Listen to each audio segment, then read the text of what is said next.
राहुरी तालुक्यातील गुहा येथे काल मंगळवार दिनांक 23 डिसेंबर 2025 रोजी सकाळी एका विहिरीत मृतावस्थेत बिबट्या आढळून आल्याची धक्कादायक घटना घडली।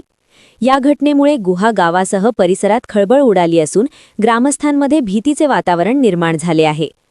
गुहा परिसरात मागील काही दिवसांपासून बिबट्याचा वावर वाढल्याने शेतकरी व ग्रामस्थ सतर्क झाले होते। दरम्यान कोळसे वस्ती येथील शेतकरी जालिंदर बाबूराव कोळसे हे नेहमीप्रमाणे शेताला पाणी भरण्यासाठी विहिरीजवळ गेले असता त्यांनी विहिरीतील विद्युत पंप सुरू केला।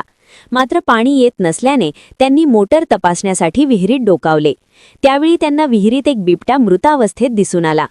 ही बाब लक्षात येताच त्यांनी तातडीने आपला मुलगा नवनाथ कोळसे यांना घटनास्थळी बोलावून वन विभागाशी संपर्क साधला।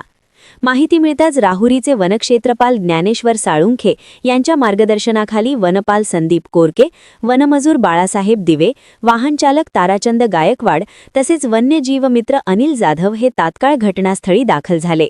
स्थानिक रहिवासी व तरुणांच्या सहकार्याने मोठ्या प्रयत्नांनंतर बिबट्याला विहिरीतून बाहेर काढण्यात यश आले।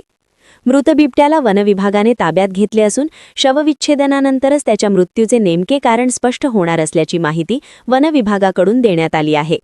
या घटनेमुळे गुहा गावासह आजूबाजूच्या परिसरात भीतीचे वातावरण पसरले असून नागरिकांनी विशेष दक्षता घ्यावी, रात्रीच्या वेळी एकटे बाहेर पडू नये असे आवाहन वनविभागाच्या वतीने करण्यात आले आहे।